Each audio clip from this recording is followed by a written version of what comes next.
Hello guys, and welcome to another tutorial from Vintage Radar. Today I'm going to show you how to set the time on your Swatch What If model watch. This is the new release with the kit herring on the dial. As you can see, a very beautiful piece. I have a full unboxing video in the description box below, so make sure to check it out on the YouTube channel. So just as you do on all Swatch watches, simply pull the crown to the last position, just like that. You are going to hear 2 clicks, and as you can see, the second hand is going to stop. This means that this movement has a hacking, and we are going to rotate the watch crown in a clockwise direction. As you can see, the hands are rotating.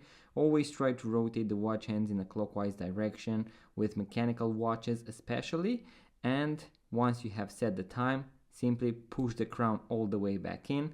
The second hand is going to start ticking once again. And that was the quick tutorial, guys, on how to set the time on your Swatch What If model, so with the square case.